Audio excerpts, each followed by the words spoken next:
Salut à tous et à toutes mes petits choux, j'espère que vous allez bien, c'est un plaisir pour moi de vous retrouver aujourd'hui après cette petite pause. Ce n'était pas des vacances pour moi, je préfère vous dire, j'étais simplement extrêmement occupée. Donc aujourd'hui on se retrouve pour une vidéo d'organisation de rentrée, comment je m'organise pour l'école, pour la maison et pour YouTube. Mais bon, vous allez voir, il n'y a pas grand chose. On va commencer cette vidéo par la maison parce que c'est là où il y a eu le plus de changements pour cette année scolaire. Faut savoir qu'aujourd'hui j'ai quand même 3 activités. Mon boulot, l'école, où c'est en plus l'année de l'examen, donc du coup boulot. Et en plus j'ai la chaîne YouTube. On va en venir de suite, j'ai commencé tout de suite à parler de YouTube. En fait je voulais commencer par la maison mais on va commencer par YouTube parce qu'il n'y a pas grand chose à dire. On va repasser un rythme de une vidéo par semaine pour la simple et bonne raison que c'est l'année d'examen, donc du coup je peux moins faire d'impasse sur certains cours, faut vraiment que je sois au taquet. Je vise assez haut comme vous avez vu dans ma vidéo sur le BTS, donc du coup ça veut dire que les vidéos YouTube vont être organisées évidemment à l'avance. Vous allez voir mon organisation pour la maison et pour l'école qui ressemble énormément. Enfin, voilà, je veux dire, je vise toujours la même chose, mais il n'y a pas trop d'organisation, simplement le fait qu'on repasse à une vidéo par semaine. S'il y a eu une bonus, tant mieux pour vous, mais c'est pas dit que ce soit régulier. La vidéo bonus, j'entends. Pour la maison, on a acheté, et je vous mettrai une image du frigo. D'ailleurs, il faut que je vous publie la vidéo du frigo, je sais. Du coup, on a acheté ceci, c'est ma belle-sœur qui nous a fait connaître ces espèces de gros planeurs familiaux. Je sais pas comment l'expliquer autrement. C'est extrêmement pratique parce que vous avez la partie où vous avez les petits chiffres par mois, vous avez des post-it, vous avez le calendrier par semaine, et par semaine vous avez voilà des petites recettes marmitons, donc c'est hyper sympa. Donc là j'ai gardé un sauté de dinde au paprika, donc voilà, hein, ça s'organise comme ceci. Vous avez les jours de la semaine, vous avez les vacances, et donc du coup derrière vous avez une recette à garder ou non, mais moi du coup je les garde et je les mets dans mon bureau parce qu'il faut que je fasse tout un livre, enfin bref, ça on va revenir un peu plus tard aussi durant cette année. Ensuite, pour aussi l'organisation, les rendez-vous, etc., donc j'écris tout là-dessus, mais aussi j'utilise énormément mon iPhone. J'ai l'impression que j'utilise principalement que ça, mon iPhone c'est ma vie. Calendrier Apple, c'est vraiment un truc, un outil que j'adore énormément puisqu'il est connecté à mon iPad en même temps, c'est vraiment ultra pratique de tout avoir, et en même temps c'est connecté à mon PC aussi, donc mon PC c'est également quand j'ai des rendez-vous, etc. Je trouve que cet outil là c'est le best.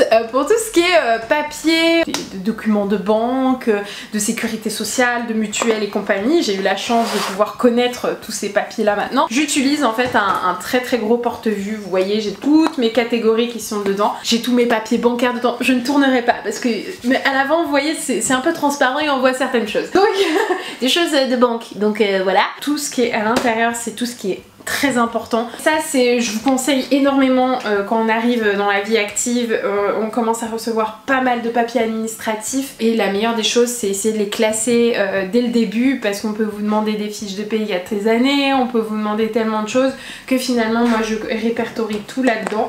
Ça vous permet aussi également d'avoir moins de chenilles. Et dernière petite chose, c'est ce mini calepin. C'est pour le monsieur qui est juste à côté là, c'est-à-dire mon chéri. En règle générale, quand je pars chez mes parents, quand je suis pas là et que lui il est à la maison, etc., il a tendance un peu à oublier ce qu'il faut faire. Donc du coup je lui mets un petit mot d'amour avec les petites... il n'y a pas grand chose, hein, je vous dis, je l'exploite pas. Et c'est juste par exemple sortir une poubelle, passer l'aspi à tel endroit, nettoyer telle surface, toutes petites choses, mais des choses que j'aurais fait si j'étais là. Mais il a tendance à beaucoup oublier, et donc du coup je répertorie là-dessus. Il y a toujours mon petit PS, est-ce que t'as lu le message? Tu m'envoies un SMS, je veux voir si t'as lu. Parce que s'il a pas lu, ben ça veut dire qu'il l'a pas fait, donc voilà. Mais il a pas lu mon message. Donc c'est un petit peu important ce petit calepin. Il me sert aussi pour prendre mes notes pour mes vidéos, enfin. Donc pour l'école, mon principal outil c'est mon tout petit ordinateur, parce que pour ceux qui savent j'ai également un PC gamer, mais celui-ci je l'utilise un peu plus pour le perso, pour les vidéos YouTube, pour jouer, et je l'emmène quand je fais du montage. Celui-ci je peux pas faire de montage dessus, purement pour le BTS et rien que pour le BTS, voilà, et pour le reste des études, mais je sais pas s'il va durer jusque là. Prochain achat ce sera un Mac pour que j'ai la trilogie. Oui mais non. Parce que l'avantage de Apple d'amour c'est que tout est connecté. Donc du coup j'ai mon iPhone, il reçoit les appels logiques, donc du coup mon Mac recevra les appels, donc du coup mon Apple Watch recevra les appels. Si j'ai un truc sur le calendrier, mon Mac, l'iPad Eh non mais faut tout leur expliquer hein, au pro Windows, je suis les deux moi. C'est un Sony Vaio si jamais, qui est extrêmement vieux. Je vous le dis, ça n'existe plus du tout sur le marché. À la base c'est une tablette, donc c'est pour ça que j'ai une caméra au dos, mais j'ai cassé l'écran. J'utilise pas mal d'applications, notamment l'application courrier de Windows. J'utilise Outlook, mais plus sur Google. Sur Google, j'utilise énormément le Drive. Le Google Drive, c'est la meilleure chose qui existe au monde pour tout ce qui est cours, surtout quand vous avez des dossiers professionnels. Un gros conseil qu'on nous donne et que je vous donne également, parce que moi je le fais déjà depuis le lycée, c'est de mettre tout ce qui est important sur votre Drive, même une pièce d'identité ou ce genre de choses, parce que ce genre de choses en fait vous n'allez jamais le perdre. Il arrive un problème sur votre disque dur est mort, on peut rien récupérer. Dans votre Drive, il y aura au moins l'essentiel. Il faut pas tout mettre non plus quand même, hein, parce que ça reste Google, mais c'est quand même plutôt pratique, surtout quand on a des dossiers à rendre. Au moins vous avez tout sur le Drive, il y a quand même une bonne capacité de stockage, c'est plutôt pas mal. En parallèle, j'utilise Gmail, donc du coup qui me permet d'avoir une organisation claire sur mon... Enfin bref, tout est connecté, tout est bien, tout est pratique, donc je vous invite vraiment à utiliser le Drive pour ceux qui ne connaissent pas, et je sais qu'il y en a qui connaissent pas le Drive. C'est compatible avec les iPhones, les Samsung, les Huawei, les machins, les bidules. Tu peux te connecter n'importe où avec le Drive. Enfin bref, Google a été très ingénieux là-dessus, et pour vous dire, on l'utilise même à l'école, donc c'est plutôt pratique. L'école nous met également à disposition une application où ils se sont inscrits, enfin bref, qui s'appelle My Learning Box. Donc en fait les profs nous mettent en fait tous leurs cours dessus, et on utilise énormément cette plateforme là. Ça nous évite d'avoir trop de stockage aussi, et ils nous mettent des quiz, ils nous mettent plein de trucs, donc je sais pas s'il y a des professeurs qui me regardent, mais en tout cas je trouve que c'est une bonne chose. On vit dans un monde de technologie, alors autant l'utiliser, et c'est surtout hyper pratique entre nous, franchement entre nous. Ensuite pour l'organisation également des cours, mon chéri a acheté, bon je vais pas vous montrer parce que c'est tout bien rangé, m'a acheté des pochettes tu sais, classiques en carton, et en fait j'ai fait une pochette par cours pour toute l'année, sachant que je fais tout sur mon ordinateur et qu'il y a tout sur mon ordinateur. En règle générale, ce qu'il y a dans les pochettes c'est tous les exos, toutes les évals, etc. Donc ça me permettra le jour où il faudra vraiment réviser le BTS de ressortir mes pochettes pour pouvoir tout simplement refaire les exos. Et oui, je mélange la première et la deuxième année quand même, parce que ça sert à rien dans tous les cas. La première et la deuxième année on t'évalue dessus au BTS, donc ceci. Alors ceci c'est la meilleure chose du monde, voilà. Déjà de 1, c'est comme une pochette, tu peux commencer à mettre tes papiers, après tu tries chez toi, t'as des intercalaires pour pouvoir, quand tu prends tes notes machin, t'en as marre, tu mets une intercalaire pour pas te perdre dans tes notes, et en plus de ça, c'est des feuilles qui se détachent et qui se scannent. Alors là, pour moi ça c'est le bonheur. Ouais, depuis le lycée j'achète ceux-là, ils sont un peu plus chers, hein.